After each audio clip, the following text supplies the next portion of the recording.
Hi friends, మీలో ఎంతమంది garlic bread ఇష్టమో కామెంట్ చేయండి. గార్లిక్ బ్రెడ్ అయితే వితౌట్ ఎగ్ తిని ఉంటారు. విత్ ఎగ్ తినింటే కింద కామెంట్ బాక్స్ లో అయితే కామెంట్ చేయండి. ఈ 2 different types of the garlic bread అయితే ట్రై చేయండి. ఏది నచ్చుతుందో మీరైతే కింద కామెంట్ బాక్స్ లో కామెంట్ చేయండి. బ్రేక్ఫాస్ట్ ఈవినింగ్ స్నాక్స్ పర్ఫెక్ట్ గా ఉంటుంది అనమాట.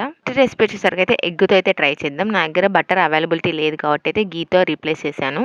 చేసుకున్న గార్లిక్ అలాగే రెడ్ ఫ్రైస్ కొద్దిగా కొరియాండర్ ని కూడా వేసుకోవాలి. దీన్ని మిక్స్ చేసుకొని పక్కన పెట్టుకొని తర్వాత ఒక ప్లేట్ తీసుకొని ఎగ్ ని అయితే బ్రేక్ చేసుకోవాలి. బ్రేక్ చేసిన తర్వాత దాంట్లో కొద్దిగా సాల్ట్ అలాగే కొరియాండర్ లీవ్స్ ని యాడ్ చేసుకోవాలి. మనం ఇందాక రెడీ చేసుకున్న పేస్ట్ ని కూడా యాడ్ చేసి సరే అయితే బాగా మిక్స్ చేసుకోవాలన్నమాట. ఈ మిక్చర్ అంతా దానికి పట్టాలి. తర్వాత బ్రెడ్ స్లైస్ అయితే తీసుకొని మధ్యలోకి అయితే చీజ్ పెట్టుకోవాలన్నమాట. పైన ఇంకో బ్రెడ్ తో అయితే కవర్ చేసుకొని మనం ఇందాక ఎగ్ మిక్చర్ చేసుకున్నాం కదా, దాంట్లో అయితే ఒకసారి అయితే కోట్ చేసుకోవాలి. 2 సైడ్స్ బాగా ఎగ్ అయితే కోట్ చేసుకోవాలి. కోట్ చేసుకొని ఈ లోపల స్టవ్ మీద ఒక పాన్ పెట్టుకొని కొద్దిగా గీ కానీ బటర్ కానీ అప్లై చేసుకోవాలి. కొద్దిగా వేడైన తర్వాత మనం ఇందాక చేసుకున్న శాండ్విచ్ అయితే ఇందులో పెట్టేసి 2 సైడ్స్ బాగా ఫ్రై చేసుకోవాలి. మిగిలిన ఎగ్ మిక్చర్ తో ఇంకొక బ్రెడ్ పైన కూడా వేస్తున్నాను. దానిపైన చీజ్ వేసి కాల్ చేసుకున్నాను. టోస్ట్ చేసుకుంటే ఎగ్ చీజీ గార్లిక్ శాండ్విచ్ అయితే రెడీ అయిపోతుంది. శాండ్విచ్ ని సాస్ తో తింటుంటే చాలా బాగుంటుంది అనమాట. ఫస్ట్ రెసిపీ అయితే కంప్లీట్ అయిపోయింది. సెకండ్ రెసిపీ అయితే వితౌట్ ఎగ్ తినని వాళ్ళకైతే చాలా బాగా నచ్చుతుంది. అయితే ఒక బ్రెడ్ స్లైస్ అయితే తీసుకొని మనం దానిపైన అయితే ఆల్రెడీ మిక్స్ చేసిన గార్లిక్ అయితే ఈవెన్ గా అయితే స్ప్రెడ్ చేసేయండి. 2 బ్రెడ్ స్లైసెస్ కి అయితే అప్లై చేసుకొని రెడీగా పెట్టుకోండి. తర్వాత మనం అయితే చీజ్ అయితే తీసుకొని మధ్యలో అయితే పెట్టాలన్నమాట. ఇక్కడ చూపించే విధంగా